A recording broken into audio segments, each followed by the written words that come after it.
Para intervenir a doña Ana María Martín, catedrática de Psicología Social de la Universidad de La Laguna, don Manuel Campos, fiscal coordinador de menores de Santa Cruz de Tenerife, y don Antonio Hernández, profesor titular de Psicología de la Universidad de La Laguna.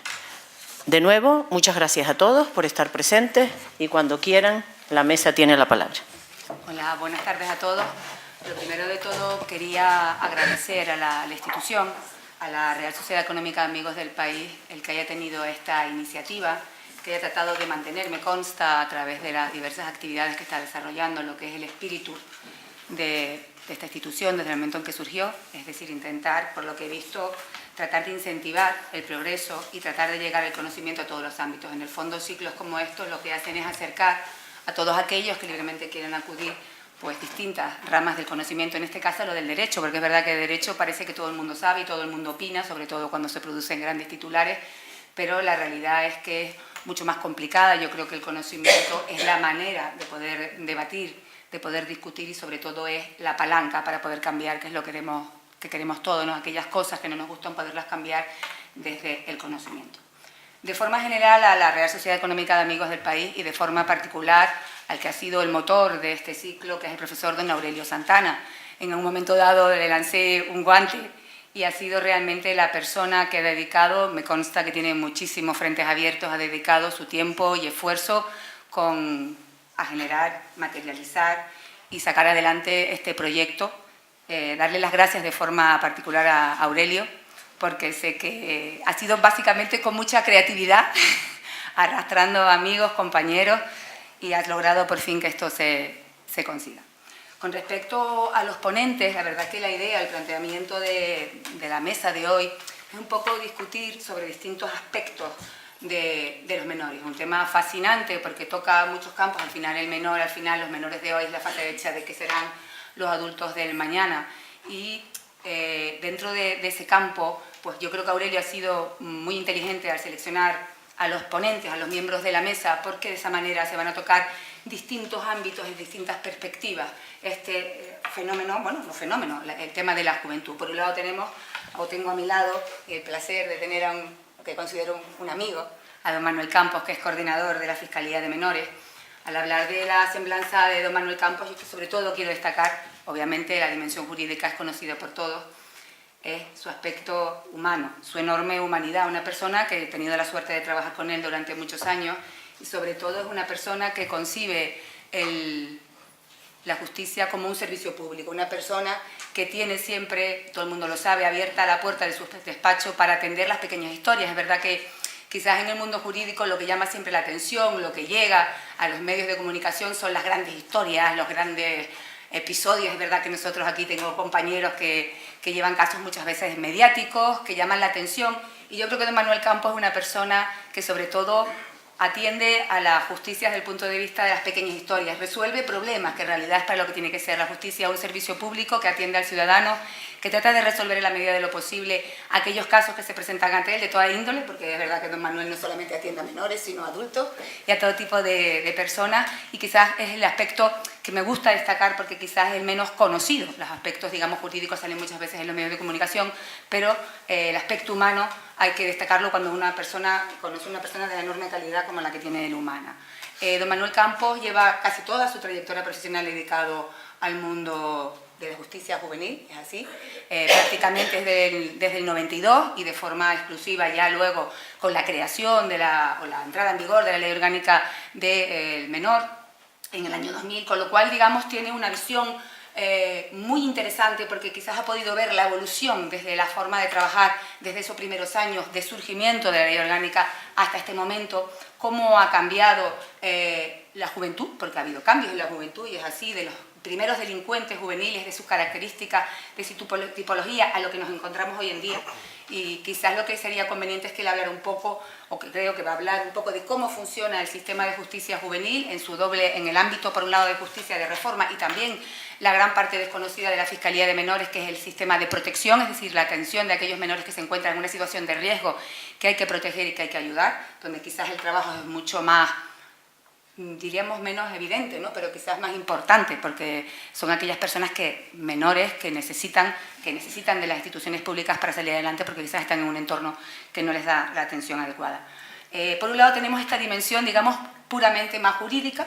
Luego, por otro lado, tenemos una dimensión de una enorme calidad teórica. Tengo a mi lado también a la catedrática, en este caso Ana María Martín, catedrática de Psicología Social, especializada en Psicología Jurídica, y que tiene un enorme conocimiento sobre materia de justicia juvenil. Esa es su gran lucha, su caballo de batalla. He tenido también el placer de trabajar con ella, en este caso con una comisión que tratamos y que se ha tratado de sacar adelante desde hace mucho tiempo, relacionada con la justicia juvenil. Le llama con ¿cómo se llama? Seminario permanente, ¿no? Seminario permanente interdisciplinar de justicia del menor, en que trata de dar y analizar datos, sobre todo, porque en este caso es una dimensión teórica. Creo que en este caso nos va a ilustrar sobre datos reales, porque es verdad que en muchas ocasiones uno piensa que la justicia juvenil no funciona. Uno piensa que al final estamos aquí, bueno, yo en mi época cuando trabajaba, ¿no?, que no funcionaba, que no había realmente reinserción, y no es así. Les sorprenderá cuando Ana hable sobre los datos que maneja sobre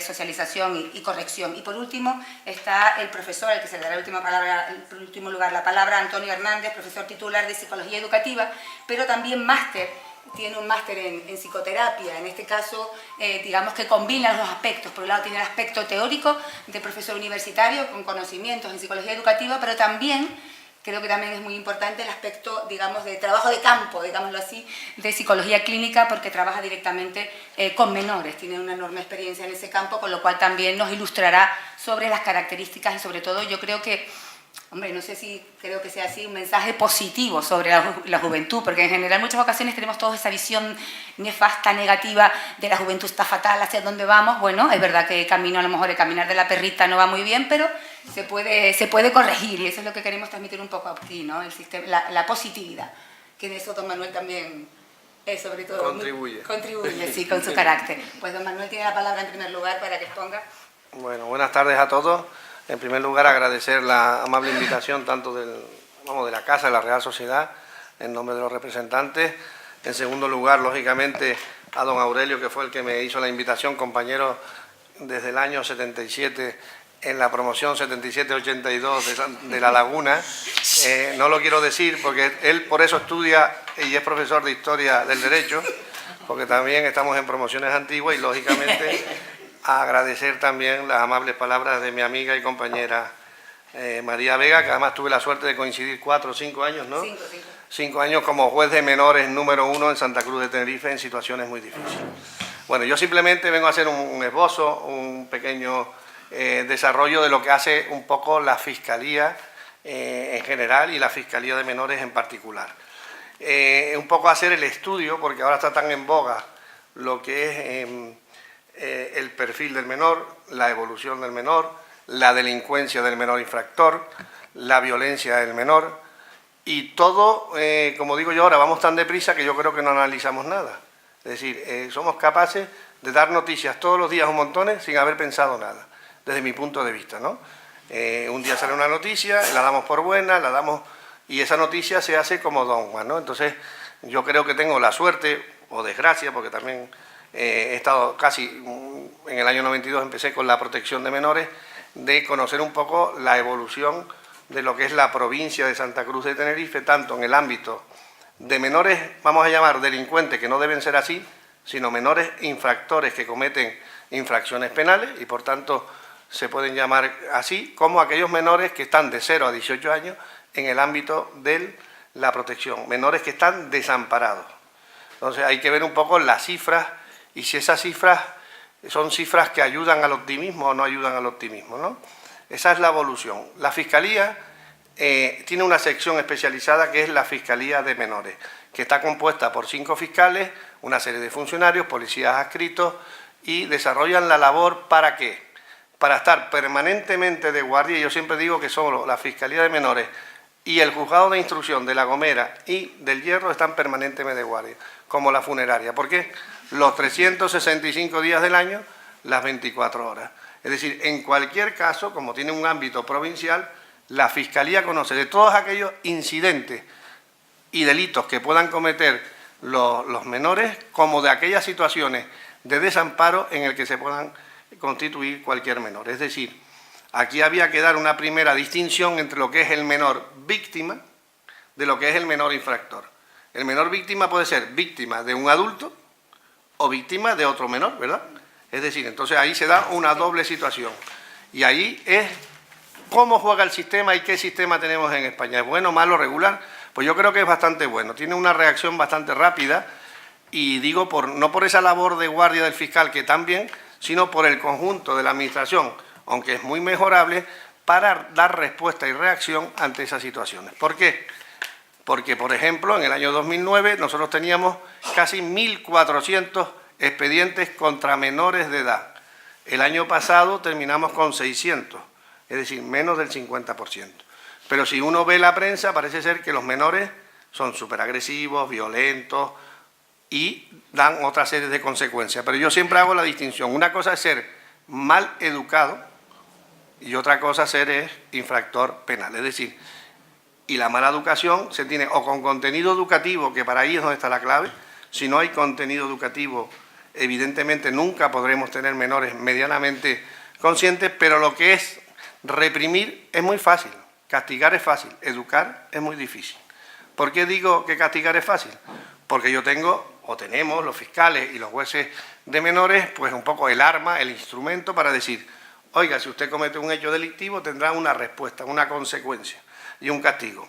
A mí me hace gracia cuando los periodistas, porque claro, los periodistas ahora saben de todo, yo no sé de nada, pero los periodistas saben de todo, dicen que el menor nunca le pasa nada, que da lo mismo, que la ley del menor es un desastre porque cometen todas las tropelías del mundo y no les pasa nada.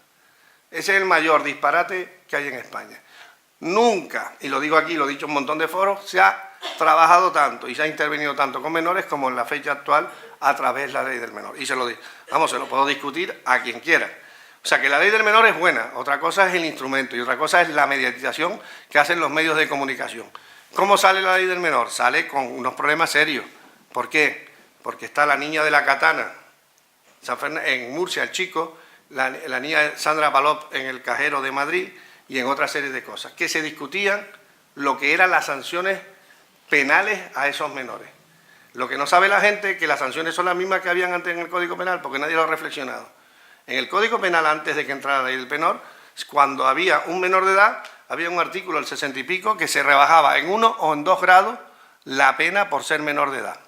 Pues exactamente es la misma que está por la ley del menor. Lo que pasa es que ahora no se llaman penas, ahora se llaman medidas educativas, porque la ley del menor tiene un doble aspecto. El primero, educativo, porque si no, no tendría sentido. Es decir, menores que se encuentran en situación de madurez o creciendo, si no se le da... Hoy tuve un chico yo que, se comía el mundo al padre de su novia. Yo le oí las declaraciones, las amenazas, digo, ¿me vas a discutir o pongo las amenazas grabadas? Porque son tan torpes y tan impulsivos y tan potros salvajes que cogían, no le pegues, como le pegues a mi novia te mato, te vas a quedar en silla de ruedas, te rompo el coche. Esos son los menores de ahora.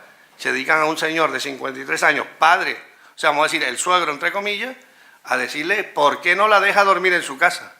Esa sí es la realidad. Pero claro, una vez que le pones, digo, tengo que poner la grabación, no hace falta, se reconoce. Bajan 3 escalones. Lo que tiene que haber es una respuesta del sistema para que vean que no todo vale. Y si no se actúa rápidamente y no se actúa con una respuesta inmediata, difícilmente hay solución. Yo creo que aquí hemos trabajado todos, cuando digo todos, me refiero a los distintos intervinientes que entran en el ámbito de reforma de menores. Es decir, pues en primer lugar, la Fiscalía de Menores como núcleo potencial, después desarrollado en los funcionarios y en todos los cuerpos policiales, donde, por cierto, es muy importante la especialización. Igual que en las mujeres maltratadas existe mucha picaresca. El otro día me llegó un chico y dice, le logré que mi novia cobrara 400 euros. Digo, ¿y eso? Dice, porque le dije que me denunciara. Esto es así. O tienen una orden de alejamiento y el sistema le paga 420 euros a la novia mientras orden el alejamiento y siguen viviendo juntos. La picaresca es tan grande que a veces, si no tenemos capacidad para discriminar lo realmente importante de lo que es no realmente importante, se producen esas situaciones. Pues en menores con cierto conocimiento tenemos la fortuna de tener una base de datos única. Yo siempre digo que los jueces de instrucción, que son muy amigos míos, todos, casi todos, pues tienen la posibilidad de conocer su política criminal la semana que le toca de guardia. Si aquí hay 4 juzgados de La Laguna, no de guardia, pues que está de guardia conoce, hasta la 4ª semana no vuelve a tener conocimiento. Y el que entra después, si no hay una coordinación buena de los juzgados, de la policía y de los fiscales no sabe si el delincuente que entró la segunda semana entró la primera semana. Mientras que por eso es el sistema que se está planteando, único que no existe en Europa, de que el fiscal lleve la instrucción, tiene política criminal de unificación de criterios. Es decir, yo tengo una base de datos y le digo, Pepito, has venido 4 veces por aquí, la quinta te vas para Tavares. Ah, sí, don Manuel, digo, sí, la quinta te vas para Tavares, viene a la quinta para Tavares. No lo digo yo le propongo al juez y le intento justificar, porque el fiscal no puede limitar derechos fundamentales, por supuesto, de que tiene la posibilidad de que en ese momento va a estar privado de libertad. Y si se produce, y él es el cabecilla, el resto de la banda, por ejemplo, de Añaza o de Santa Clara de la época, se desvanece. Dice, ahí si me cogieron al líder, a mí me quito, y se van aflojando. Eso se llama política criminal, que a veces no lo usamos, sino vamos claramente pues, al día a día, es decir, detenemos a este, pero hay que coordinar, ¿y por qué viene este detenido? ¿Y por qué causa? ¿Y cuáles son los fenómenos? Y después está el otro aspecto más individualizado, que es conocer al menor. ¿Cómo se conoce al menor? Pues conociendo toda su realidad personal, su realidad familiar, social, conocimiento escolar. Y a eso se llama, y para eso trabajan para nosotros 9 personas que componen el equipo técnico de menores, que son pedagogos, trabajadores sociales, educadores y psicólogos. El menor, necesariamente que pase por la Fiscalía de Menores, tiene que ir a una entrevista mínima con uno de esos técnicos. Y el técnico que hace rascar, y la familia se descompone, es decir, oye, voy a decir esto, voy a decir esto, voy a decir esto. Al final la mentira tiene las patas cortas. Por tanto, sabemos de qué carece el menor, qué propuesta se puede adaptar y qué propuesta puede ser buena para dar una respuesta a ese menor, bien por él y bien por la sociedad. Normalmente, a día de hoy, vamos mejorando los ritmos de celebración de juicio. Estamos tardando entre 3-4 meses desde que se produce el hecho, y también hay que ver una evolución positiva en lo que es la delincuencia. En primer lugar, aparte de los datos que yo di antes, los delitos comunes han desaparecido en menores. O sea, robos con fuerza. Antes no era normal, me acuerdo del famoso SIDA, cuando la gente tenía una aguja, tengo el SIDA y te lo voy a infectar. Atracos a taxistas eran así. Atracos a navaja en el cajero de menores, así. Eso ha desaparecido. Robos con fuerza, robos en casa, hay algunos. Pero en cambio han aumentado 2 cosas, y ahí es donde yo creo que después deben intervenir los fenómenos psicológicos, porque yo puedo tener mi teoría, pero ellos intentarán indagar más y las causas fundamentales. Es decir, donde ha aumentado la delincuencia es en el ámbito familiar. Cada vez hay más menores dentro de la familia que fuera de la familia. Es decir, los menores que agreden a los padres, a sus parientes, han aumentado en un 50, en un 60%. ¿Por qué? Pues se produce una frustración de ellos, y cada vez que los padres o alguien de su entorno le ponen límites, reaccionan de manera violenta. En eso estamos muy preocupados.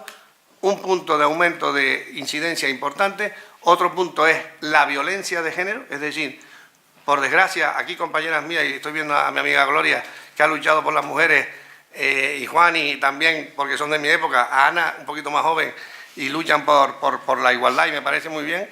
De eso, pues por desgracia, están cayendo muchas jóvenes en el sentido de cuanto más ruin es mi novio, cuanto más golfo y tatuaje y más tal, mejores.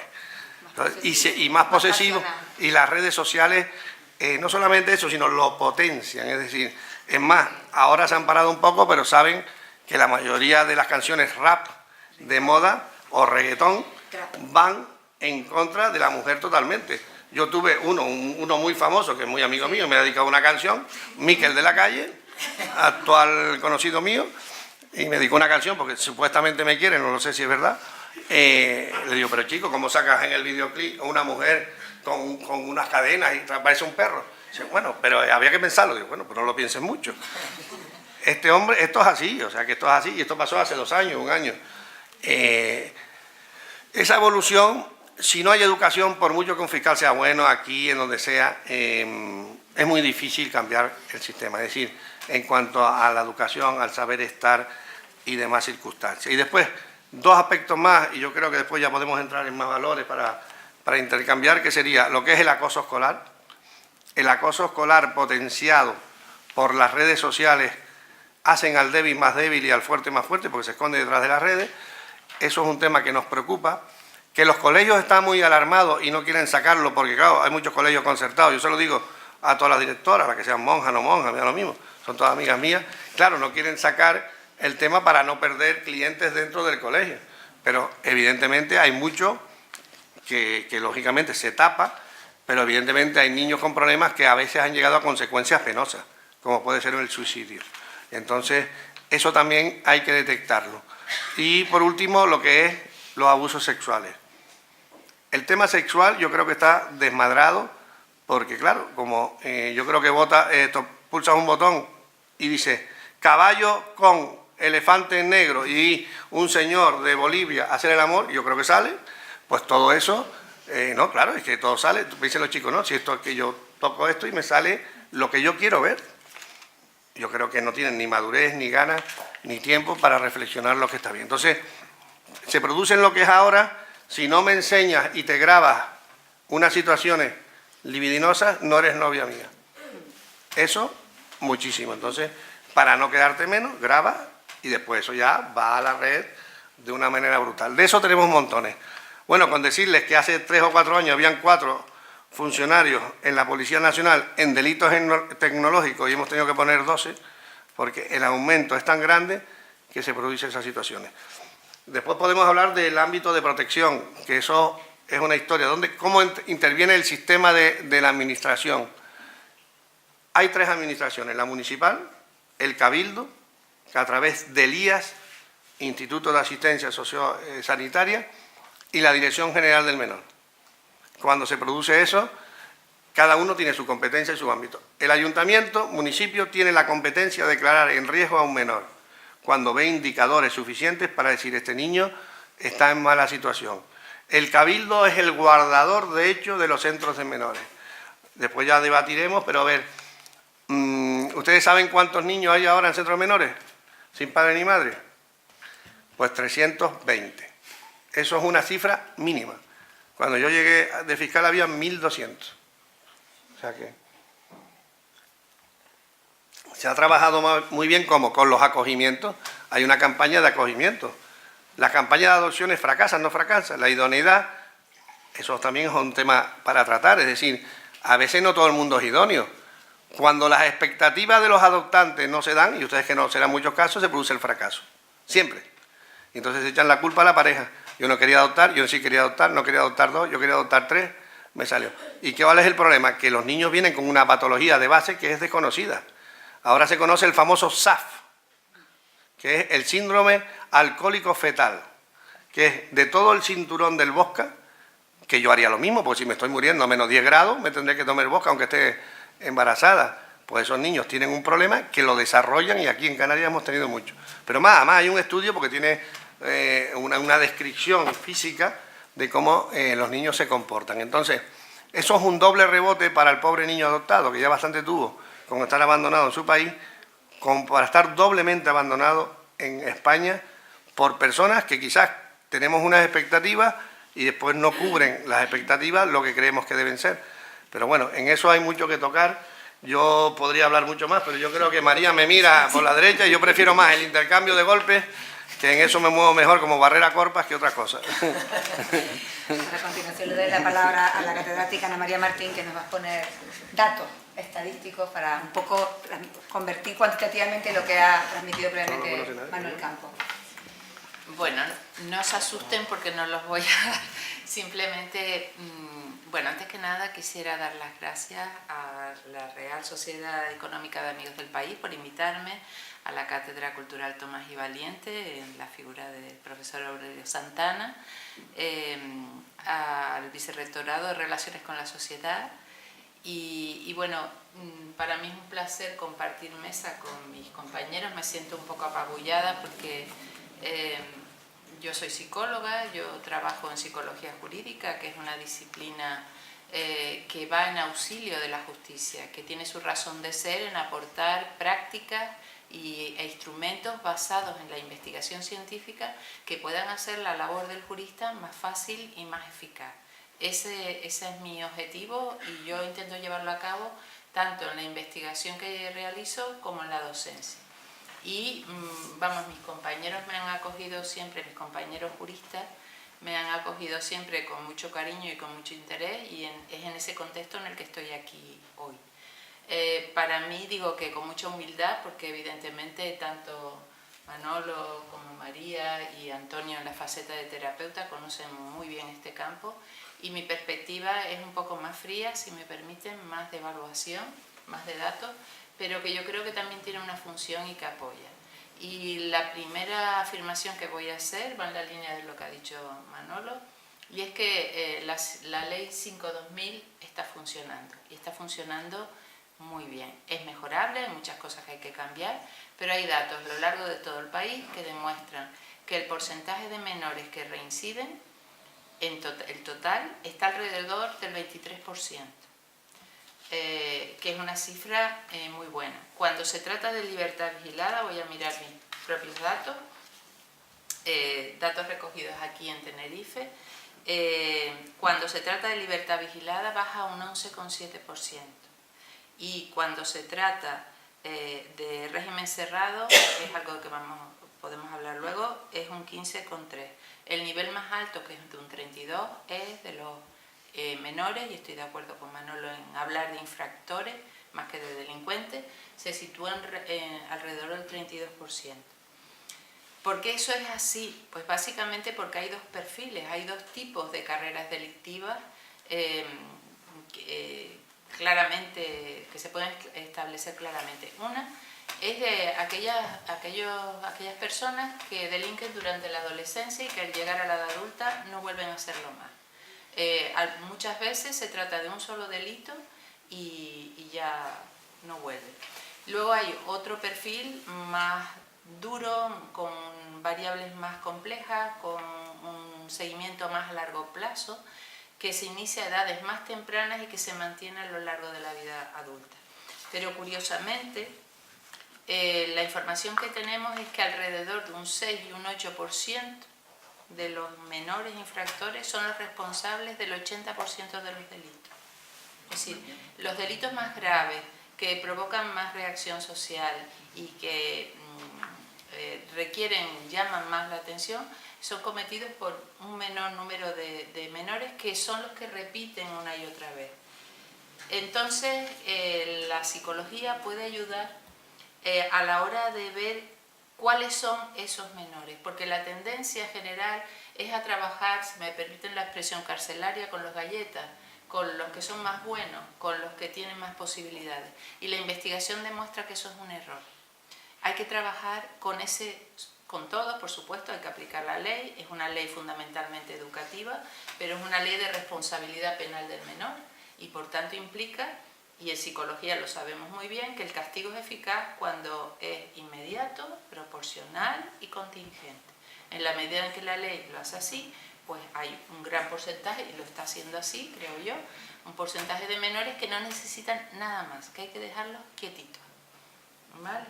Entonces, ¿cómo localizar esa minoría de menores que requieren una atención especial y que luego volveré, no quiero extenderme mucho, pero me gustaría ahondar en el tema del solapamiento que hay entre protección y reforma, y aquellos menores que inician su carrera delictiva antes de los 14 años y que por tanto no están sujetos a la Ley 5/2000, porque son un perfil que requiere mucha atención.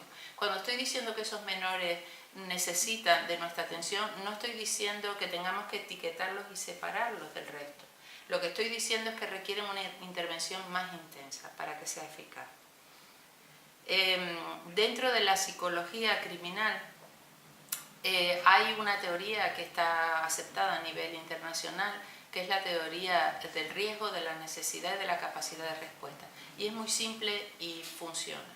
Esa teoría lo que te dice es que hay que trabajar, principio de riesgo, con aquellos menores que tienen un nivel de riesgo más alto, de forma que la intensidad de la intervención tiene que ser proporcional a ese riesgo. Cuanto más riesgo, más intensidad. Cuanto menos riesgo, hay que dejarlos quietos. Cuanto menos se intervenga, y la ley lo dice también, es una ley de intervención mínima, hay que dejarlos quietos. Principio de necesidad, hay que intervenir en aquellas variables que se relacionan con la conducta delictiva. El sistema de justicia juvenil, y esto puede ser controvertido, no debe suplir las funciones de la familia, la escuela y la comunidad. No se trata de los tribunales tutelares de menores tradicionales que suplían funciones que la sociedad era incapaz de cumplir. Se trata de dar respuesta a aquellas características del menor que son las responsables de la conducta delictiva. Por ejemplo, la impulsividad. Por ejemplo, el consumo de drogas. Y la asociación con compañeros antisociales. Y toda una serie de variables que están más que estudiadas y que hay instrumentos válidos y fiables para medir. Y el último elemento, que es el menos conocido, es la capacidad de respuesta. Es decir, hay programas muy buenos, programas educativos magníficos, pero si las personas que los aplican no están preparadas, ni tienen la motivación necesaria, ni son capaces de establecer un vínculo terapéutico con el menor, esos programas fracasarán. Si se fijan en un modelo muy simple, básicamente es quién, qué y cómo. Y la psicología dispone de programas y de herramientas, eso sí, basados en evidencia científica, en investigación. Porque yo mi presentación la había titulado Datos frente a mitos, ciencias frente a experiencias personales. Leí hace poco la memoria de la Fiscalía de la Comunidad Autónoma de Canarias, y había unas declaraciones en la Fiscalía de esta provincia donde se decía en qué variables había que trabajar para prevenir, para actuar de forma preventiva y también para conseguir mejor eficacia en la aplicación de la ley. Y yo me maravillaba diciendo, la persona que ha escrito esto parece que tiene un doctorado en psicología. Sin embargo, en otros textos de otras fiscalías yo he leído que las opiniones de los psicólogos, de los equipos técnicos, que son los profesionales formados y que son los que asesoran y ayudan a los fiscales y a los magistrados, deberían dejarse de lado en favor de la experiencia personal. La experiencia personal engaña. Basta con guiarse por refranes. El que madruga 10 lo ayuda. No por levantarse antes, amanece más temprano. Mi experiencia puede haber sido A, la de María puede ser B, la de Manolo puede ser C. Y estamos con personas cuyo futuro depende de nosotros. Recuerdo en una de los cursos que di hace un tiempo que había un monitor de medidas judiciales enfadada y me decía, ¿y tú qué me vas a enseñar a mí, que yo llevo 20 años trabajando aquí y tú vienes de la universidad, tú qué sabes? Le dije, bueno, yo te puedo decir que a lo mejor llevas 20 años haciéndolo mal y todavía no te has enterado. Es una respuesta un poco dura, un poco borde, pero hay profesionales, hay técnicos muy buenos trabajando y también hay profesionales y técnicos muy malos que deberían dedicarse a otra cosa. Y la psicología es útil un poco al establecer esas directrices de ayuda. Y lo último que voy a decir, en la línea de los nuevos perfiles, los nuevos delitos, en el caso de la violencia filioparental, hay que cambiar de perspectiva. La culpa no es de la madre. Las madres tenemos la culpa de todo siempre. Entonces, la investigación hasta donde ha avanzado, lo que nos está diciendo es que es un fenómeno social, es un problema social y que no se resuelve actuando sobre el individuo, sino sobre la sociedad como un todo. Decía antes que la ley 5/2000 ha sido eficaz.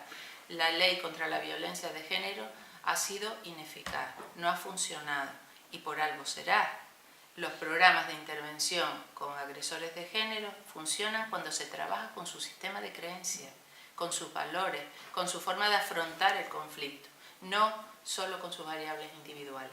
Y eso yo creo que se debería tener en cuenta. Y lo último, salud mental y justicia juvenil. Los problemas de salud mental, les decía antes que el consumo de drogas es un factor de riesgo, es decir, es lo que nosotros llamamos una variable criminógena dinámica, es decir, una variable que si trabajamos sobre ella mejoramos y hacemos que el menor no reincida, ¿vale? Es muy importante trabajar con consumo, siempre que consuma. No se puede mandar control de tóxico porque le viene bien, porque puede ser contraproducente por lo que estábamos hablando antes. Si un nivel de consumo es muy bajo y le mandas a hacer control de tóxicos, le está fomentando que consuma, porque va a ir con otros que ya están puestos. ¿Vale? Entonces, intervención mínima. Y en segundo lugar, los problemas de salud mental. La investigación que hay disponible señala algunas cosas. Primero, que la mayoría de los problemas de salud mental no son la causa del delito.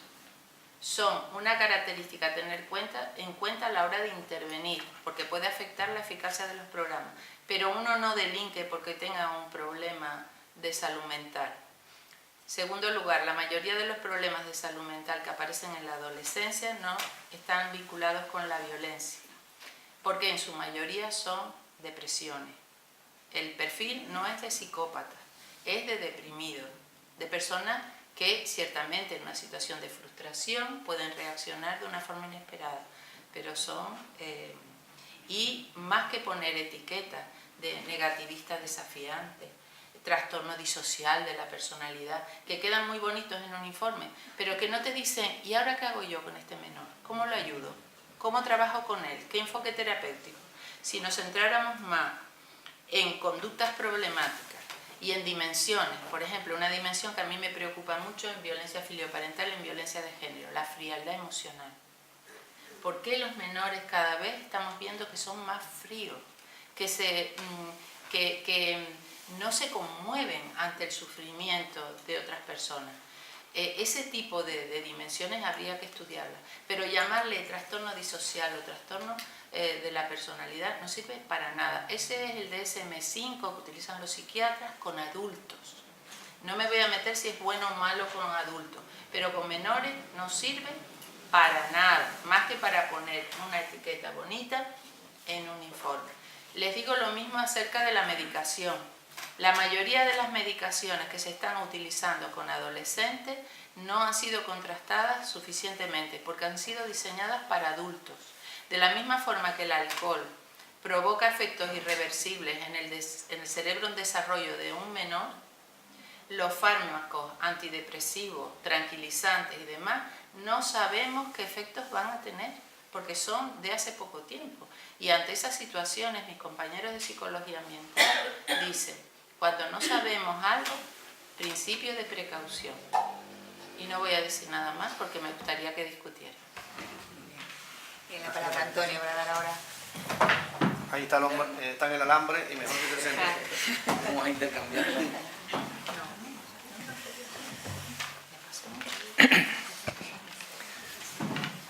Buenas noches. Por mi parte también agradecer a las instituciones encargadas de la organización del acto, ¿no? por la invitación y en concreto también al profesor y amigo Aurelio Santana, que fue el que directamente me propuso estar presente aquí esta noche, ¿no? Yo quisiera empezar valorando positivamente el propio sentido del acto, ¿no? Es decir, el sentido en el que dos dispositivos distintos, como es el dispositivo jurídico y el dispositivo psicológico, puedan entrar en diálogo y en comunicación. Me parece muy interesante. Me voy a partir de una constatación que he visto, que ha quedado aquí ya clara, pero que bueno, en la preparación de lo que podía decir aquí, que he ido revisando pues, intervenciones, escritos de algunas de las personas que están aquí y de otras, pues parece que donde se ha avanzado bastante es en el aspecto de la intervención donde se ha reducido en un nivel bastante aceptable el tipo de delitos que cometen los menores, adolescentes, ¿no? Lo que voy a plantear, y ahí es para fijar una posición inicial, y yo también voy a tratar de ser lo más corto posible, siguiendo un guión que tengo, porque me parece interesante que luego podamos debatir, donde voy a centrar mi intervención, por lo tanto, una vez que los aspectos de intervención parece que están funcionando aceptablemente bien, sería en los aspectos preventivos, que es donde me parece que cabría la posibilidad y merecería la pena dedicar el esfuerzo que fuera necesario para mejorar también al respecto, en cuanto a la prevención, ¿no? Yo no conozco directamente, como el resto de personas que están en la mesa, todo lo que es el entramado del funcionamiento, de los aspectos jurídicos, incluso de lo que es la problemática de los infractores, por llamarlo de alguna manera. Yo me muevo en otro ámbito, pero me parece interesante, a partir del contacto que estamos teniendo hoy, que dispositivos como en el que yo me vengo moviendo, que es el dispositivo a caballo entre lo que es la salud mental infanto-juvenil y lo que es la educación escolar, podamos ir a corto y medio plazo buscando puentes de comunicación entre los dispositivos jurídicos y los dispositivos de los equipos técnicos que forman parte de la jurisdicción de menores y otros entramados como es la salud mental infanto-juvenil y lo que es las intervenciones en la escuela, porque creo que si intervenimos de una forma integral a través de un plan de infancia, habrían algunas cosas que yo creo que a medio y largo plazo se podrían mejorar un poco más, ¿no? Soy psicólogo, soy psicoterapeuta y evidentemente trabajo con personas. Quiero decirle que cuando uno habla del tema que nos trae hoy aquí, me cuesta muchísimo reducirlo a conceptos de tipo jurídico o incluso a diagnósticos de tipo psicológico. El aspecto humano en la psicoterapia es fundamental y creo que en relación a la prevención este aspecto habría que tenerlo muy en cuenta, sobre todo en la infancia muy temprana, en el mundo afectivo del desarrollo de los 0 a los 5 años. Creo que esto es un tema crucial en cuanto al aspecto preventivo, ¿no? No estamos hablando, por tanto, de conceptos, yo creo que estamos hablando de historias de vida, de novelas íntimas. Hay un uruguayo que utiliza este término que me parece muy bonito. Estamos hablando de personas que tienen una historia. Quisiera ilustrar esto porque me pareció interesante en este recorrido que hice para recopilar una serie de datos. Me parece muy interesante un fragmento de una novela que se llama Caídos del cielo, de Ray Loriga, que habla de algo que ayuda a entender la dimensión humana de las personas que pueden en un momento determinado transgredir la norma, ¿no? Leo textualmente este fragmento porque creo que sitúa esto a la escala humana, que es en el que yo estoy acostumbrado a moverme en este tipo de problemas, ¿no? Dice lo siguiente: que tu hermano robe o mate a alguien no deja de ser una experiencia, no deja de ser una experiencia. No es como leerlo en el periódico, dice. El horror pasa a formar parte de la familia y eso lo cambia todo. No digo que esté bien, que se delinca, que nadie se confunda. Solo digo que toda pistola tiene dos lados y que a cada lado hay una persona. Y que si se explica bien la historia, no como la suelen contar en la televisión, la canción suena de otra forma, es lo que dice el fragmento de esta novela, ¿no? El título del debate a mí me ha servido para reflexionar y me voy a centrar en este asunto. Es un poco controvertido, pero me parece que es interesante poderlo plantear, ¿no? El título del debate es Menores víctimas y menores delincuentes, ¿no? Resulta habitual, bastante habitual, cuando uno plantea este tipo de asuntos, hablar de víctimas y de delincuentes o infractores como si constituyeran dos realidades perfectamente diferentes, donde existiera una línea divisoria que marcara con claridad que son dos cosas totalmente distintas. Y lo pueden ser desde el punto de vista, probablemente, desde el punto de vista jurídico, pero desde el punto de vista psicológico esto es más complicado. Es decir, la condición psíquica del ser humano no permite diferenciar con claridad a aquellas personas que cometen un delito de aquellas que supuestamente no lo cometemos y que eso haga que las personas que no lo hemos cometido no lo podamos cometer en el futuro. Y esto me parece que es un tema importantísimo y por eso insisto mucho en el tema preventivo y en el tema de intervenir tempranamente sobre varios aspectos, pero este aspecto me parece que es muy importante. ¿Por qué? Porque si entendemos que esta diferencia es una diferencia fija, estática, parecería que los buenos son las víctimas y los malos son los infractores, los delincuentes o quienes infringen una norma, ¿no? Y aunque yo les vaya a complicar un poco la noche, yo voy a tratar de argumentar algo para demostrar que esto, no sé si por suerte o por desgracia, no está tan claro. En mi experiencia psicoterapéutica me he topado con dos tipos de situaciones, muchas, pero de las que tienen que ver hoy, con dos tipos de situaciones que tienen que ver con lo que estamos hablando. Con menores supuestamente no problemáticos y que en un momento determinado terminaron cometiendo acciones indeseables.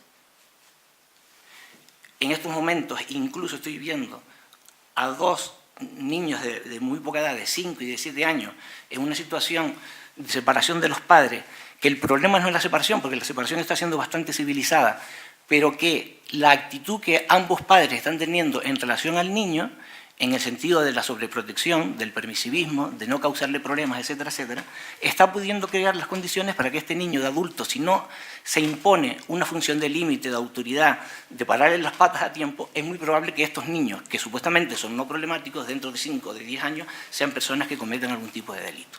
Son las personas que no son conflictivas, pero que pueden.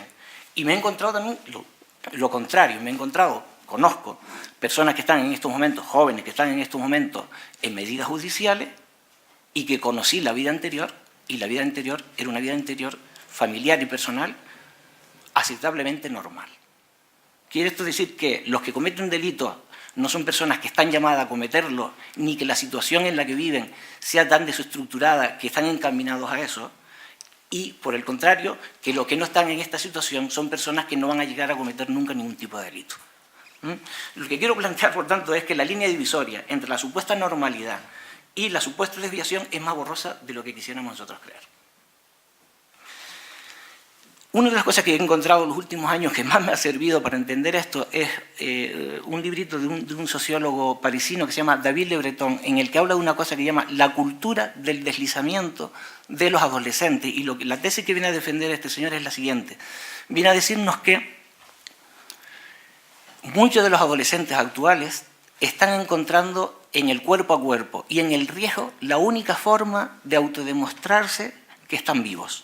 Es decir, mientras que en las generaciones anteriores, por lo menos a la que yo pertenecí, el pensamiento, el sentido crítico, nos hacía ver que éramos personas que sabíamos lo que queríamos, etcétera, etcétera, y nos enfrentábamos a nuestros padres, a los profesores, etcétera, etcétera. Parece que en estos momentos, por eso de la cultura del deslizamiento, ya no ponen en juego tanto el pensamiento, sino el cuerpo, la acción y, en algunos casos, incluso la transgresión. Casi siempre el riesgo.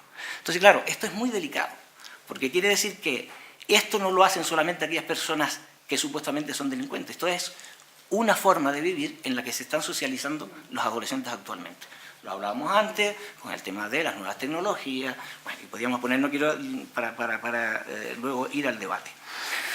Para comentar ilustradamente lo que les estoy diciendo, le hablaré de un caso muy brevemente, pero que puede un poco poner a las claras. Fue un caso de un adolescente que yo vi hace unos 10 años, un chiquillo de entre 16 y 17 años, que cursaba primero de bachiller y cuya jefe de estudio detectó en la red que este chico había colgado un comentario en el cual decía que iba a causar una masacre en su instituto, cosa que alarmó inmediatamente a las personas encargadas, y que a continuación colgó también unas fotos de compañeras de su clase en la cual seccionaba, es decir, ponía solamente la parte de los pechos de sus compañeras.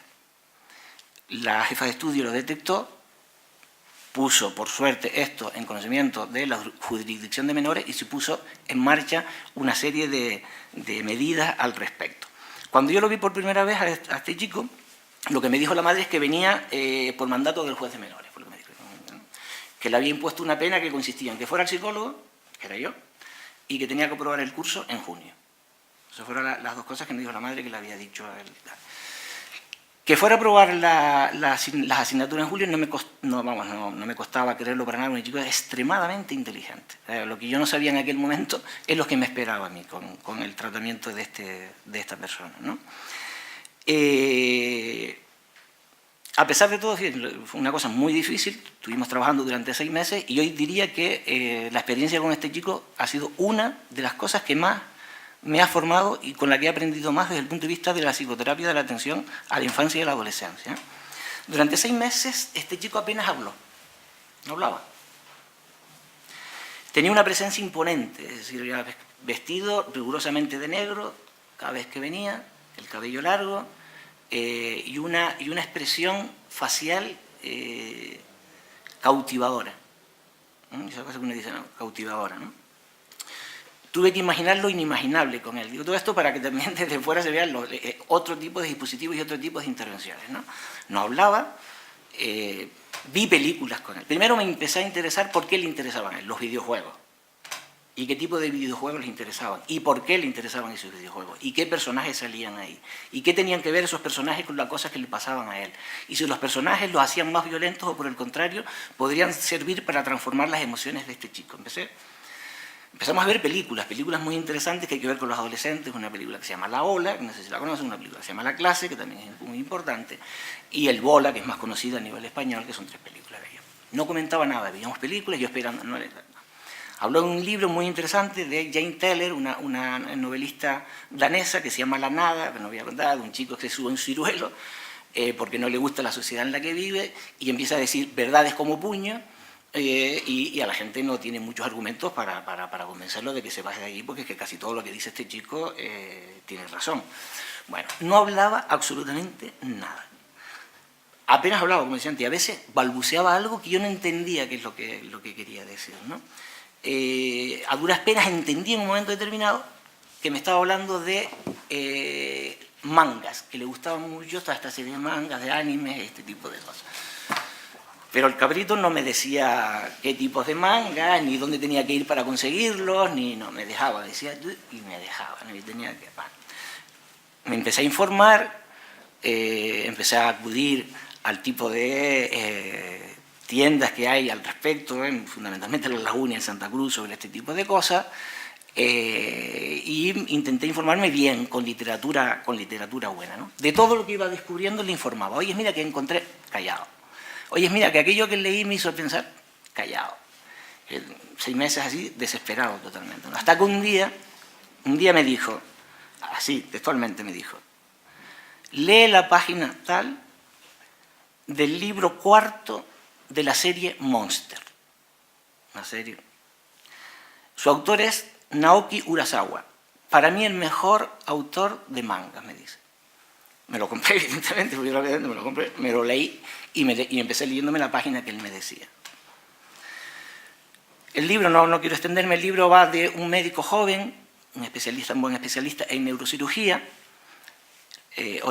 oriental, que emigra a Alemania, y en Alemania el sistema hospitalario es muy corrupto, se aprovechan de su gran formación, hace la tesis para el director del departamento del que él estaba, es decir, lo utiliza, y en esto tienen la desgracia de que entran en el hospital una pareja de gemelos, un niño y una niña, y él va a operarlos. Y después de esto entra el alcalde de la localidad en la que él vivía. Y él, de forma muy ética, decide que va a atender a los que entraron primero.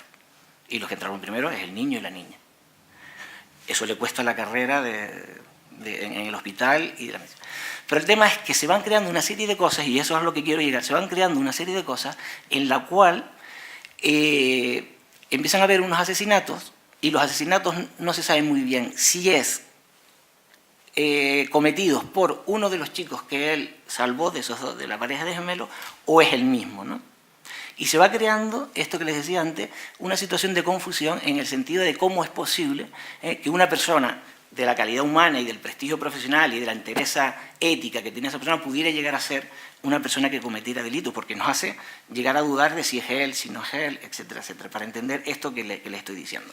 En concreto, la página decía lo siguiente, dice: mírame, lo que él me dijo que me leyera, mírame, mira qué grande se ha hecho el monstruo que hay en mí, auxilio, el monstruo de mi interior está a punto de reventar. Eso es lo que el chico quería que yo me leyera.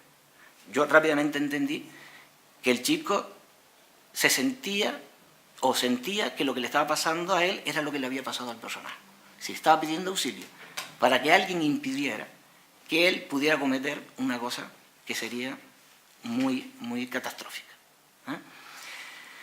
Entonces me parece esta historia, ¿no? Porque era un chico listo, un chico que de una familia estructurada, un chico que yo estoy convencido, por suerte creo que fue así, que nunca iba a pasar el acto en cometer algo, pero en el que una serie de vivencias internas le hacía sentir que él podía hacer algo que iba a ser muy grave. Entonces me parece esto una buena ocasión para reflexionar sobre un asunto que es el que estoy tratando de plantear, que es el siguiente. Es la falacia del mito de la inocencia en la infancia. Es un mito que yo creo que, desde el punto, si queremos ser serios y si queremos que nuestras intervenciones tengan el resultado que pueden tener, tenemos que empezar a desmitificar esto de la inocencia de la infancia. En la infancia existen sentimientos buenos y sentimientos malos como los adultos. Y eso de que los niños son genéricamente buenos y por naturaleza no. Los niños tienen un mundo interno complicado en el cual tienen sentimientos contrapuestos y confrontados. Y mientras que no tengamos esto en cuenta y podamos actuar con el buenismo de que los niños nos podemos topar con cuestiones muy desagradables y con cosas inesperadas. Esto es lo que estoy tratando de plantear desde el punto de vista de la prevención. A esto técnicamente estoy tratando todo el rato de rehuir conceptos técnicos, se le llama ambivalencia emocional. Una ambivalencia emocional es que nosotros al mismo tiempo podemos sentir una cosa y la contraria sobre otra persona. Y no es raro. Y todas las personas que estamos aquí hemos sido en algún momento, y en muchos momentos, pasado por esta situación de sentir que respecto a algo o a alguien tenemos sentimientos contrapuestos. Esto es lo complicado del funcionamiento emocional de los seres humanos, que no es que los buenos están allí, o los buenos estamos allí, que es como quisiéramos ver, y los malos están allí, sino que los buenos y los malos compartimos funcionamientos psíquicos que en momentos determinados podemos llegar a cometer cosas que ninguna de las personas que estamos aquí podíamos pensar que fuéramos capaces de cometer. Ese es uno de los temas complicados al respecto, ¿no? Lo dice en una frase un adolescente que lo dijo con claridad. La frase la leo literal porque parece como confusa, pero a mí lo que da a entender es la dinámica de la ambivalencia emocional. Dice lo siguiente: sí, por eso yo no la quiero a mi madre. No sirve para nada tampoco mi madre. Yo la quiero, parece yo la quiero, pero a la vez siento odio, porque ella perdonó al cabronazo, es decir, una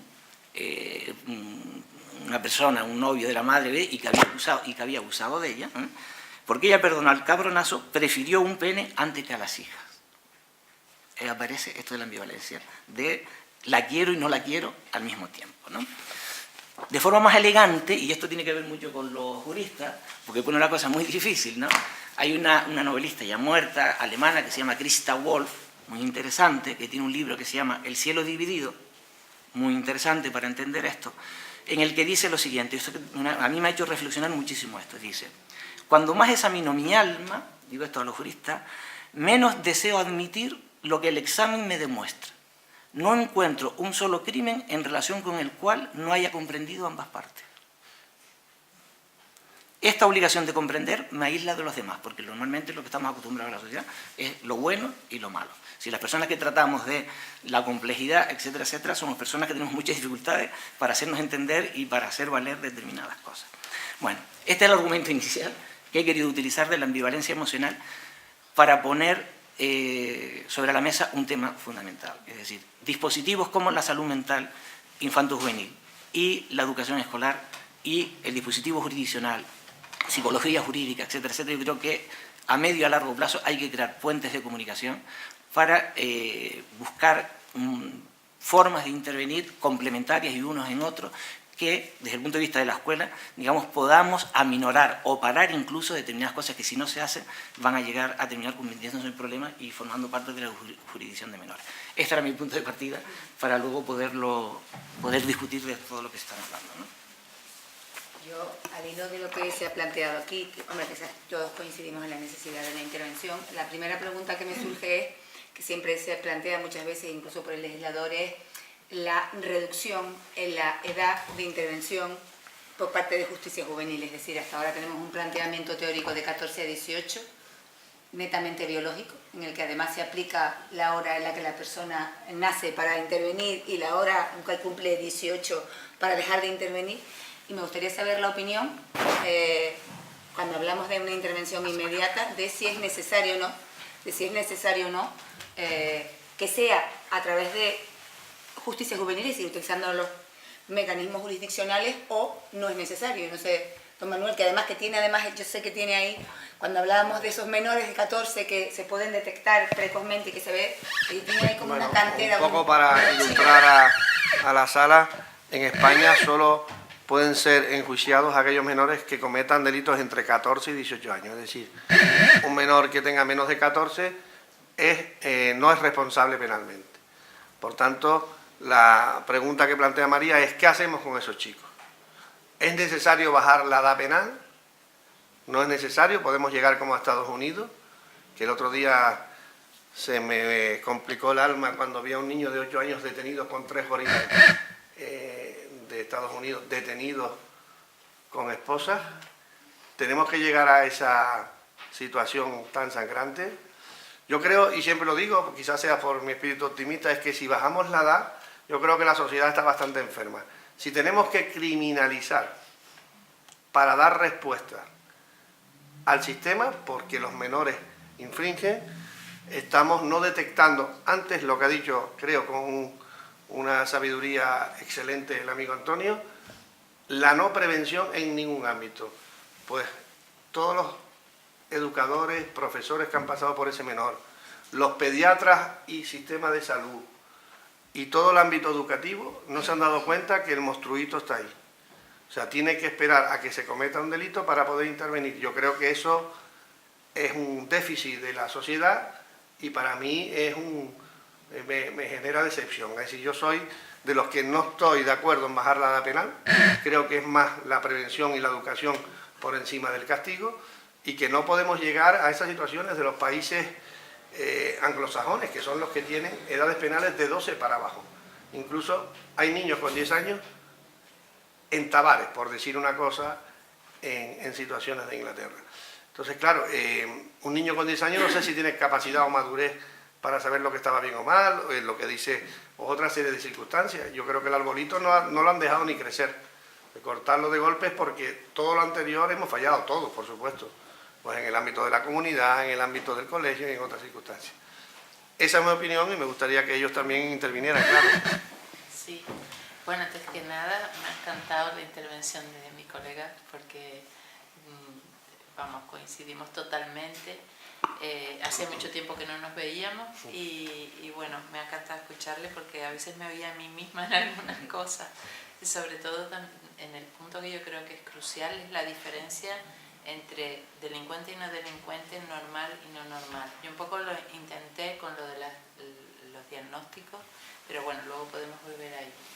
Y también apunté en la línea de lo que decía Manolo, que lo dije muy rápido, que el sistema de justicia juvenil tiene una función vinculada a la Ley 5/2000 y no puede asumir, o no debería desde mi perspectiva, asumir funciones de socialización que corresponden a la escuela, a la salud, servicios de salud y a la comunidad, que es otra de las cosas que nos hemos olvidado y que luego a lo mejor podemos sacar algo de los procesos de mediación y de resolución pacífica de conflictos que se está intentando desde las escuelas implementar.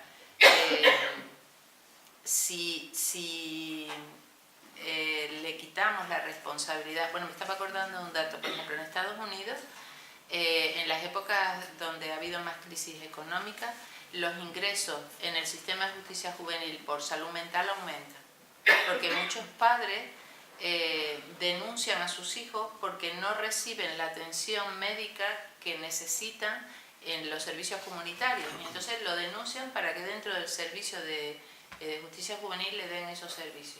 También está ocurriendo aquí, y quizás mis compañeros pueden dar más información de primera mano, que se están llevando a cabo guardas voluntarias dentro del sistema de protección, porque padres que se encuentran en casos de adopción con problemas para los que no estaban preparados, pues tiran la toalla y simplemente renuncian al hijo en un segundo rechazo, porque hay que recordar que son niños doblemente rechazados. Y aunque no era, vamos, estoy de acuerdo con él que no bajar la ley, no, pero en la línea de lo que decía Antonio, que me gustaría volver, se habla mucho de la transmisión intergeneracional de la violencia, pero como si fuera algo que se te pega, como si fuera un resfriado. Sí, que tú lo ves y lo absorbes. Esos son modelos ya totalmente desfasados. Entre lo que tú ves y lo que tú haces ocurre algo dentro de tu cabeza. Entonces no es simplemente que por ver violencia tú vayas a actuar de forma violenta. Es más complicado, pero hay que tenerlo en cuenta. ¿Por qué? Porque muchos, y estoy pensando sobre todo en menores, en chicas, hicimos un estudio hace unos años sobre chicas que cumplían medidas judiciales de internamiento en Valle Tabares. La mayoría de ellas habían sido victimizadas previamente, sexual o físicamente. No digo que eso sea la causa de su conducta delictiva, eso sería una direccionalidad muy sencilla, pero que en la línea de lo que dice Antonio, víctimas y agresores muchas veces en un momento somos víctimas y en otro momento somos agresores. En síntesis, yo no bajaría la edad penal. Faltas tú, Antonio. Yo tampoco lo haría. Pues nos quedamos como estamos. Estamos bien. Y luego con el tema de la... que es otro tema ahí. Pero yo preferiría casi que Ah, es preguntar. bueno, si alguno quiere hacer preguntas, Porque claro. si no, yo esto ya parece... cojo la palabra yo solo. El señor ahí, claro, hombre. Hay un par de señores. Pero, bueno, No sé si hay micrófono, la verdad. Sí.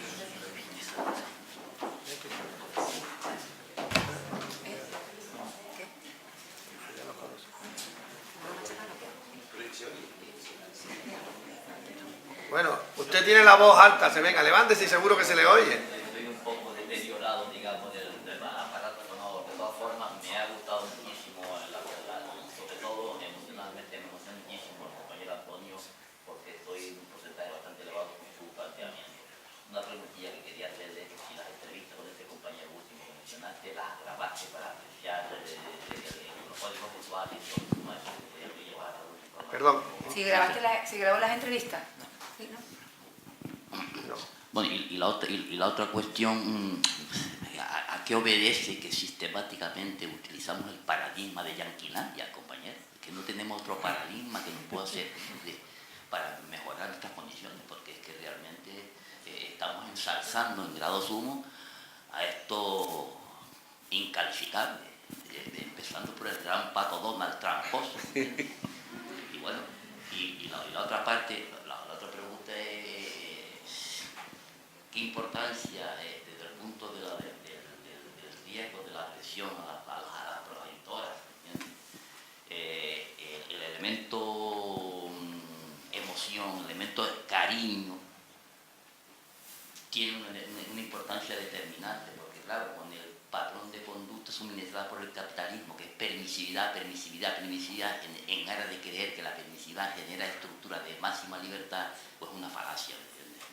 Entonces, claro, si la reacción de ese tipo de conducta, de todo se compra con materialidades, o llega un momento en que la persona intuitivamente capta que no se siente querido y reacciona de esa forma tan virulenta para con sus progenitores.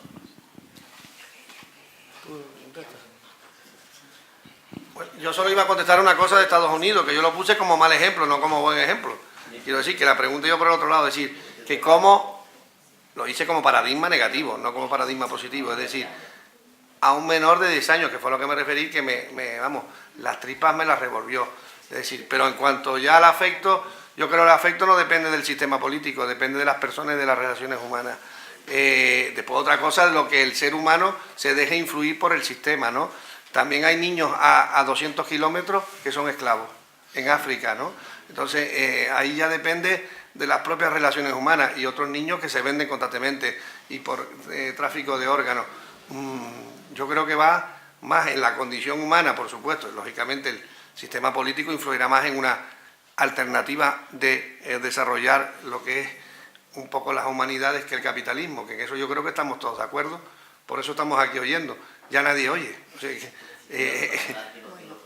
Otra pregunta, otra persona que pregunte también, sí, aquí delante también. no estaba el señor primero allí. Ah, perdón, el de sí.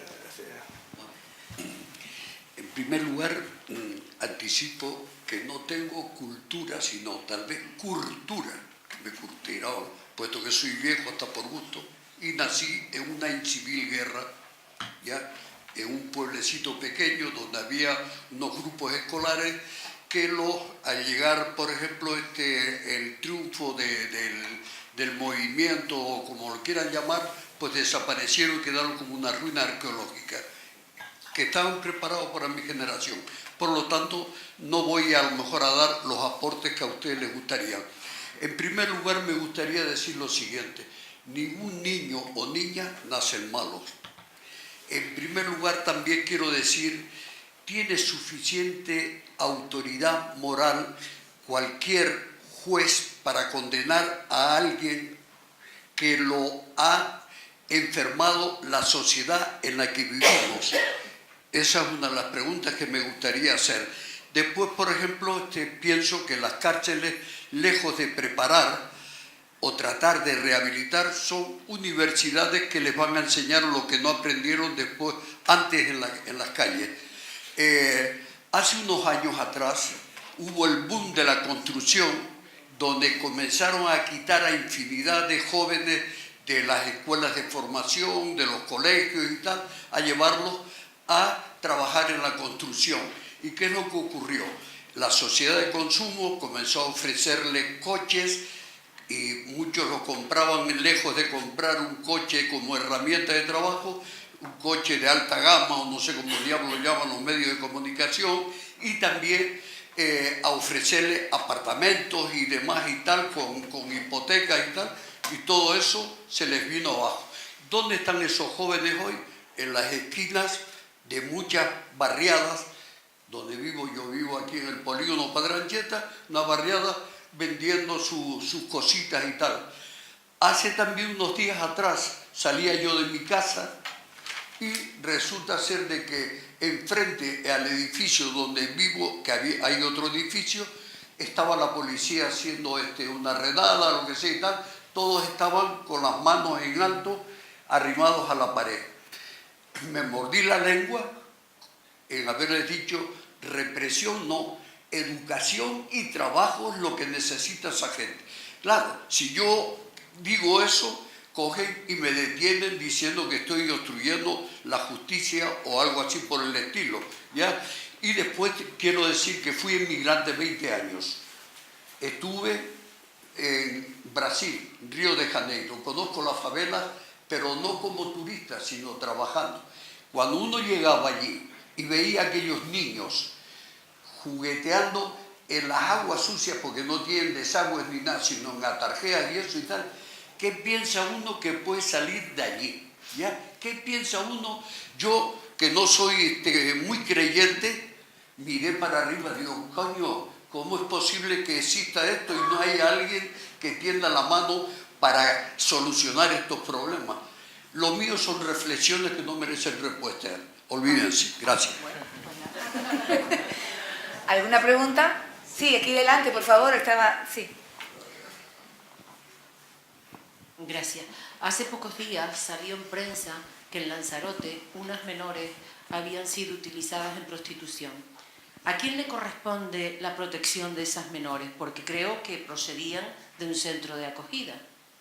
¿Quién es responsable de esas menores? Bien, claramente la Dirección General de Menores, es decir, el Gobierno de Canarias. Cuando unas menores se declaran, o menor se declaran en desamparo, la tutela de manera automática la asume el Gobierno de Canarias. Por tanto, ellos son los padres y los madres.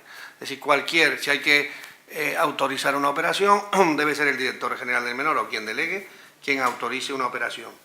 El control y todo lo que le pase a esas chicas es obligación de la Dirección General del Menor. ¿Qué pasa? Que tiene que aplicarse unos sistemas de mayor contenido educativo, y el problema está con los que se llaman pisos de adolescentes. Es decir, como yo dije que aquí había 320, en Las Palmas hay como 500. Hay como 800 en total niños viviendo en centros de menores. Significa que no hay padres ni madres o los padres son un desastre. Después, no digo lo que pasó entre el 2006 y el 2010. Llegamos a tener 1.200 menores inmigrantes en los centros de lo que era en Las Raíces, y aquí en el cuartel subiendo para las canteras, de 22 nacionalidades diferentes. El dispositivo que se montó en aquel momento para atender humanamente y de manera sanitaria, yo creo que fue excelente. Es más, nos vinieron a criticar y ahora han copiado el modelo que resultó bastante bueno en aquella época. Lógicamente se generan conflictos. 1.000 chicos, no 1.000, pero 300, 200, viviendo en lo que era la famosa prevención en Las Raíces, en Machado, que es donde hacía la sección femenina, ya que este hombre tiene tan a gala el tema que todos conocemos, que las chicas iban allí a la sección femenina. Allí se producía lo que es el centro Nivaria, el conjunto de menores inmigrantes. La tutela la tiene siempre la Dirección General del Menor. Por ejemplo, si ahora resulta que ellas son víctimas de la prostitución y se condena al proxeneta, las niñas tienen derecho a recibir una indemnización por el daño que se le ha causado. ¿Quién es el responsable? Gobierno de Canarias. O sea, si se establece que su perjuicio moral por haber sido prostituida es 60.000 euros, lo paga el Gobierno de Canarias. Y eso lo pide el fiscal correspondiente. ¿Qué creo que pasó ahí? Pues hay que tener más vigilancia, mayor control sobre la situación y seguramente más recursos. Pero es evidente que los lobos van a los sitios donde hay vulnerabilidad. Cantidad de pederastas rodean los centros de menores para aprovecharse de las circunstancias de debilidad de esos chicos. Más de uno, afortunadamente, y por la labor buena de la policía, hemos logrado detenerlos y muchos están en prisión. Es decir, cogen al chico, yo te doy unos tenis Nike, te compro una consola, a cambio de favores sexuales. Eso en Tenerife lo intentamos controlar. Piensen la cantidad de centros, hay 40 y pico centros, 300 y pico menores, y la cantidad de lobos esteparios, como digo yo, entre comillas, que existen deambulando por ahí. Por eso yo digo que la información y la protección es todo. Desde un simple vecino que vea a un tipo con maniobras raras en una furgoneta, decir, contra, este se acerca mucho a los pibes. Claro, un chico solo, pues intenta buscar afecto a la persona que le da. Era lo que nos decían nuestros padres. Nunca coja un caramelo de una persona ajena. El caramelo de antes es la furgoneta de ahora. Un poco en esa expresión. Hola, buenas tardes. Yo sobre todo quería agradecer primero por la charla que nos acaban de dar, porque es bastante instructiva, y darle una pregunta sobre todo al psicólogo don Antonio y sí, también a señorita Ana María, porque yo me quedé pensando en el caso que usted acaba de contar del estudiante de bachillerato que debido a ciertas circunstancias pasó lo que pasó. ¿Por qué ese estudiante, al estar en esa situación de vida normal, con la familia bien y tal, llegó a esos extremos? Es sobre todo por, a lo mejor, es que me quedé pensando porque si tuvo una buena educación y no hubo nada influyente antes, puede ser por influencia del colegio o porque llegó a ese extremo de pensar que tenía un monstruo y no sé, es una pregunta. Buena pregunta. Difícil respuesta.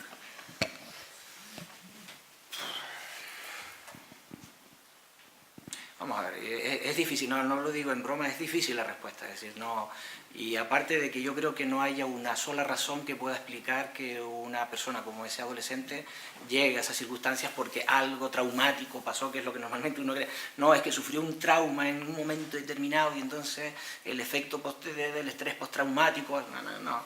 Sí, probablemente un conjunto de condiciones, probablemente quizás no genéticas, pero sí en cuanto a lo que puede ser la constitución subjetiva. Nosotros venimos al mundo, por lo menos desde el punto de vista de la psicología, con aspectos más fuertes o aspectos más débiles desde el punto de vista de nuestras estructuras psicológicas, ¿no? Es decir, unido a condiciones de pautas de crianza, que no tienen que ser pautas de crianza de estas que son determinantes, en el sentido que es que el padre es maltratador o abusaron de él, o no sé cuánto, sino de pequeñitas cosas, como el ejemplo que yo puse de los niños de 5 y 7 años. Y lo que está pasando no es un problema de falta de afecto, o de desestructuración, o de abandono, todo lo contrario, es un efecto o un sobreefecto de supuesto cariño, en el sentido de sobreproteger al niño, para que no sufra por el mal de la separación de los padres, que todo lo que se le está dando de sobre añadido a algo que no debería de estar, es algo que a esa familia se le va a rebotar en el sentido contrario. Es decir, todo lo que hay de cariño, que es un cariño que es más por la culpa del padre y la madre porque se están separando, que no por la necesidad del niño, todo eso, a la larga, se le va a devolver en términos de rebeldía frente al padre o a la madre que ha ejercido ese digamos, sobreexceso en las pautas de crianza. O sea, lo que te quiero decir en el sentido que no tiene que haber causas determinantes muy claras, sino que un conjunto de cosas de baja intensidad que van pasando que en un momento determinado pues puedan ocasionar cosas como esta. Pero además te voy a poner un ejemplo en ese sentido. ¿Sabes lo más triste que pasó con esta historia? Que a los 6 meses, cuando ya supuestamente se había cumplido lo que el juez de menores había puesto, no voy a decir que los progenitores retiraron a esta persona de la terapia, que era cuando realmente había que empezar a trabajar en serio las cosas que estaban pasando ahí. O sea, decir, pues eso da cuenta de la complejidad. Pero mira, yo voy a aprovechar eso para decir una cosa que nos dije antes, es la siguiente, que es complicado. Yo se lo explico a los alumnos de esta manera, es decir, las emociones de alta y de baja intensidad, e incluso la inteligencia, le pongo la metáfora de los grifos de cuando uno se va, ¿no?, a bañar por la mañana. Los grifos no son el del agua caliente y el del agua fría. Sería más fácil así. Entonces nosotros tapamos el grifo del agua caliente, que es por donde supuestamente van a venir las emociones desagradables, y entonces dejamos que salgan las emociones buenas o la inteligencia que viene por el otro grifo, que es el del agua fría. No es así, por desgracia. Emociones de alta intensidad y de baja intensidad e inteligencia vienen por el mismo grifo. Y esto es una cosa en relación a si bajamos o no bajamos tal. Quiero decir que si yo, para que el niño no tenga reacciones de rabia o de agresividad, paro el grifo, no solamente estoy parando el grifo de la rabia, estoy parando también el grifo de las emociones positivas e incluso de la inteligencia. Esto es lo que hace que sea muy complicado en intervenir sobre los niños. Y hay que tener cosas muy claras. Es decir, niños hasta 4 o 5 años hay que permitirle ciertas expresiones de conductas de rabia. Ciertas, canalizadas a través del juego, de los cuentos, de la contención emocional de los padres, de los educadores, etcétera, etcétera. Después de los 4 años y medio, 5 años, conductas agresivas, descontroladas en los niños empiezan a ser un poquitito más problemáticas. Esto te lo pongo como ejemplo, claro, si el manejo de este tipo de cosas, que es un manejo muy de detalle, de pequeñas cositas, no ha ido bien, en un momento determinado puede hacer que en una persona se dispare una situación como la de este chico. No es como los casos que salen en la televisión, es que fue un trauma, que el padre, no, sino pequeñas cosas como esta. Vuelvo a la idea de que el tema de la educación y de la prevención yo creo que es fundamental en este sentido. Y otra cosa, perdón, a raíz de lo que acaba de decir, que a partir de los 6 meses era cuando iba a ser efectivo la terapia, ¿usted no podría haber hecho un escrito o cualquier otro medio para decir que el niño ahora es cuando realmente los jueces saben más de esto? La pregunta es muy buena porque eso es lo que parece que procede, pero claro, hay una cosa en todos sitios que para todos nos gusta. Si está en rojo, no cruzamos el paso peatonal. Si está en verde, podemos pasar. Eso se llama principio de seguridad jurídica, es decir, no podemos indeterminar la medida tiene un límite, porque se cree, en este caso, los técnicos nuestros, del equipo técnico que yo antes lo referí, nos orientan la propuesta del contenido de la medida, porque la medida en menores puede pasar desde un internamiento en régimen cerrado, que solo hay 2 en Canarias, 2 chicos, para que vean que no estamos tan mal, a una medida de simple amonestación, echarle la bronca al pibe y tal, para que reaccione, que a veces solamente pasa por fiscalía y ver el efecto de lo que es un señor allí, alguien que le dice las cosas, va al equipo técnico, tiene que esperar media hora, hay mal olor, la gente ve los iguales y dice, este mundo no me está gustando, 2 horas de calabozo, todo eso influye. Yo creo que a veces el menor necesita una respuesta, porque los menores creen esa impunidad que estamos diciendo de que todo vale. Entonces, cuando ven una respuesta se cortan enseguida, porque no están acostumbrados a que nadie le limite en su casa por desbordamiento. Yo estaba pensando en el análisis de ahora, que por qué antes, yo creo que hay 2 aspectos grandes, yo como ahora pensando. Antes, ¿por qué estaba todo más sujeto? Porque había abuelas, abuelos, vecinos, y todos se cuidaban, y todo era más despacio, y todo se veía venir. Y si te decían, mira, tu hijo está en el parque, fuera del colegio, te lo decía el vecino. Entonces, todo eran pautas, mientras que ahora no hay nadie que te vigile, entre comillas, y encima tienen un caudal de información a través de las redes que es imposible de asumir por nadie, ni por mí. O sea, yo me metí por cariño en 2 WhatsApp, que más o menos me estoy arrepintiendo, de compañeros de las escuelas pías que fui, y de compañeras de Derecho y tal, y a veces digo, pero es que es imposible digerir al día la cantidad de información que tienen. Digo, qué tronco soy, no me entero que hoy se murió tal, hoy el nacimiento de Einstein, mañana él se murió no sé cuándo. Una cantidad de acontecimientos que si yo, bueno, soy bastante torpe, no lo puedo asumir. ¿Cómo lo va a asumir un niño de 14 años que hace ta? Claro, imposible. Porque nunca piensa, solo ve. Es a golpe de flash. Los pibes de ahora nunca piensan nada. Solo ven y actúan. Y a veces actúan mal. Sí, bueno, yo solo 2 cositas. Algo en lo que la investigación va ahondando mucho últimamente, más que en los estilos, las pautas de educación parental en el sentido de disciplina, es el tema del apego, del desarrollo de un apego seguro que permite luego, a medida que avanzamos en la edad adulta, tener relaciones con otras personas de forma sana, ¿no? Entonces, por ahí se está empezando a trabajar, porque se ha visto, por ejemplo, en los casos de violencia filioparental, que encuentras padres con un estilo educativo, con otro, y no es que esté asociado con un único estilo. Entonces, el apego y la permisividad en determinadas cuestiones, por ahí hay mucho. Y luego, en la línea de lo que decía Manolo, ha habido tantos cambios tan rápidos, porque, claro, los seres humanos respondemos no solo a variables de tipo individual, sino interpersonal y colectiva. Entonces, antes nos educaba el grupo, nos educaba la comunidad, y ese sentido de comunidad ha desaparecido, igual que las familias extensas. Casi todas las familias son nucleares o en algunos casos monoparentales, que en principio no tienen por qué ser peores, pero es otra realidad diferente. Son distintas. Peor o distinta. Es diferente, entonces claro, es muy difícil determinar, pues esto es un factor individual, porque a veces se mezclan. Y otra cosa que también es importante durante la adolescencia, que yo lo dije antes, que para entender a los menores infractores hay que entender, y ahí Antonio sabe más que yo, lo que es la adolescencia como transición evolutiva normal. Entonces hay muchas conductas que es normal que se produzcan en la adolescencia, y al contrario, si no se producen es para preocuparse.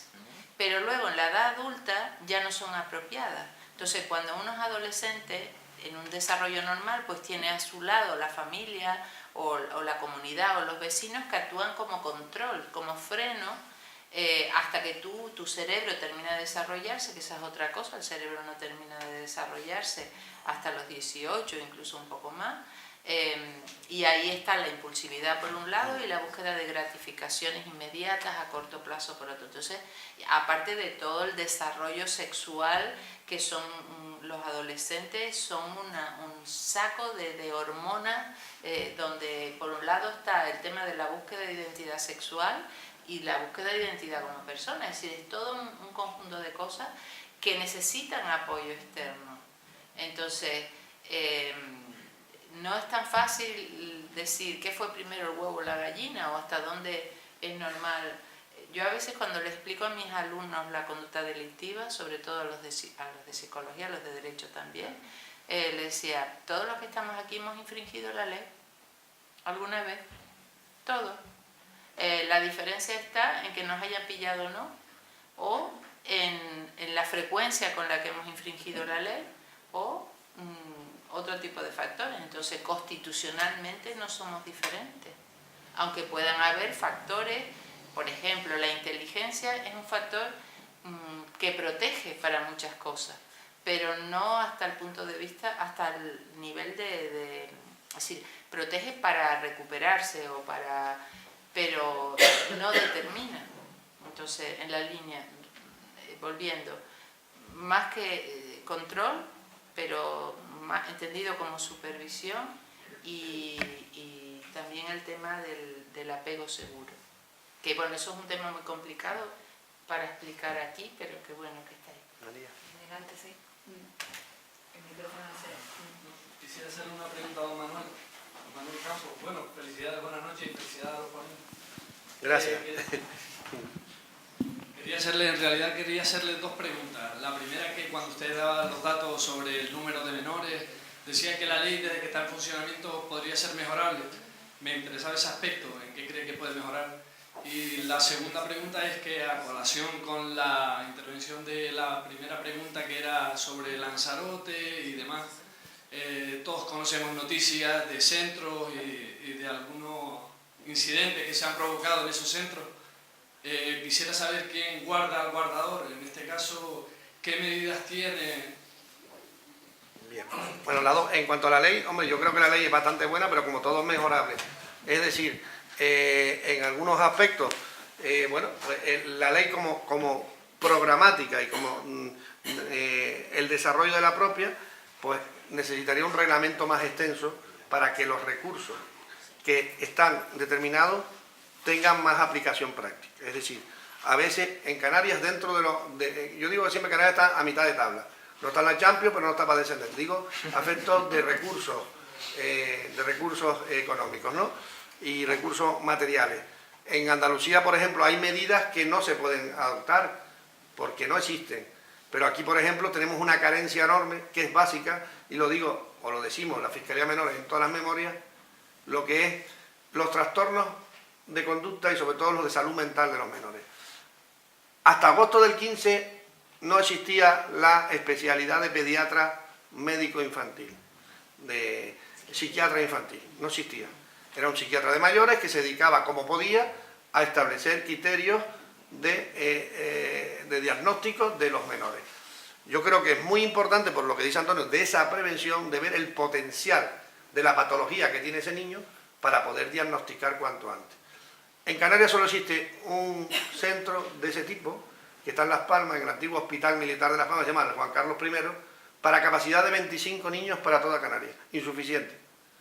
Yo creo que siempre digo, y digo porque además es inversión, si además a los políticos se lo digo, muchachos, pero si es que sale más barato 100 plazas, 80 de salud mental, que después tener un menor que ha matado a un señor y que te cuesta cada día 300 euros diarios por la dieta en Valle Tavares. Un menor día cuesta 300 euros diarios en Valle Tavares. O sea, ¿qué es mejor? La prevención, ¿no? No el resultado. Eso es lo que digo que es mejorable. La ley como programática está estupenda. Pero no se me ocurre una cosa particular. Y en cuanto al segundo, hay dos aspectos de control. El control probablemente administrativo. Los centros de menores dependen, hay dos centros. Los de medidas judiciales, que solo existe Tavares como centro privativo de libertad, y otros 5 centros de grupo de convivencia con capacidad para 8 cada niño, es decir, 40, que tienen nombre del cedro, el drago, tajinaste, toda la flora canaria, en el sentido de que ahí van normalmente aquellos niños que son delincuentes de casa. Como el problema está dentro de la casa, se intenta sacar para que en esos centros, con personas ajenas y otras disciplinas, se intente. Por tanto, esos 5 centros, que son de reforma, no tienen nada que ver con los 40 centros de protección, aldeas infantiles, Nuevo Futuro, Don Bosco, todo lo que son los centros que están concentrados, lo que se llamaba la Casa Cuna, Sagrada Familia. Esos son centros de protección. ¿Quién tiene que tutelar eso? La administración. Es como instituciones penitenciarias. ¿Quién tiene que controlar la prisión Tenerife 2? Ministerio de Justicia e instituciones penitenciarias. Aquí Dirección General, porque en aquel momento se transfirieron las competencias y Canarias las asumió. Muy mal asumidas, porque tuvimos 2 muertes de menores por el mal aplicación de las medidas en aquel momento. 2 niños muertos en centro. Se lo dijimos, no están preparados para aceptar esos recursos. Lo aceptaron. 2 directores de centro en prisión, cada uno asume su consecuencia. Así fue. Que si las torturas, ¿se acuerdan? Menores hasta el 2006 éramos primera página todos los días. Tortura, malos tratos, eso se acabó. O sea, abuso, se ponen en... Entonces, ¿quién tiene que controlar? Primero, ¿quién es el responsable? La administración, y después, y eso nos toca a nosotros, la Fiscalía. Pero la Fiscalía tiene que controlar al que controla. Entonces, yo creo que hacemos inspecciones lo más que podemos, porque no podemos hacerlas establecidas por la ley, porque no tenemos capacidad.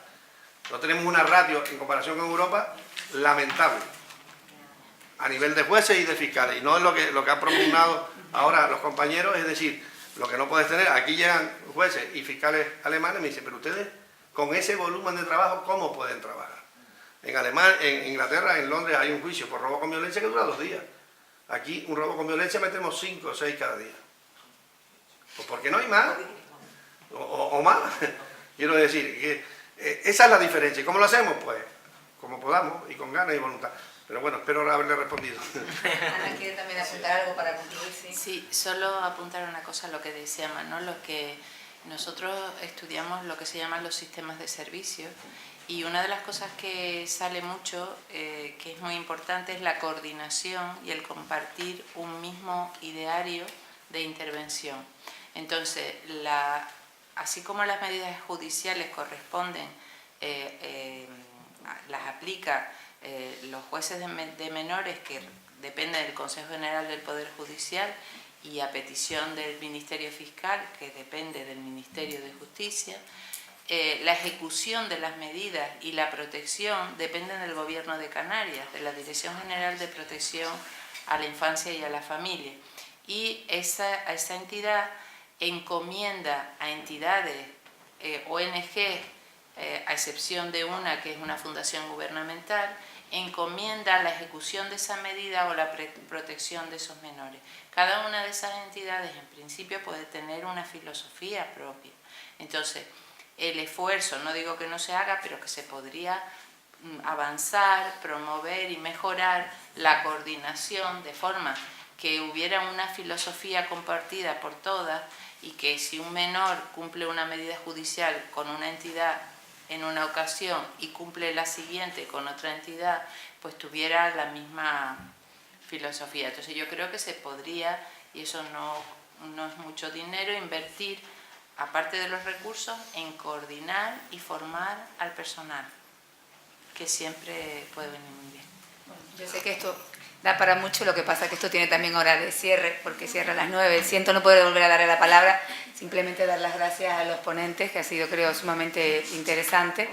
Dar las gracias, reiterar de nuevo las gracias a don Aurelio Santana por la coordinación y organización, y a la Real Sociedad también por haber tenido esta genial idea de organizar el ciclo y poner toda la infraestructura y demás. Con esto damos por concluido. Muchas gracias a todos.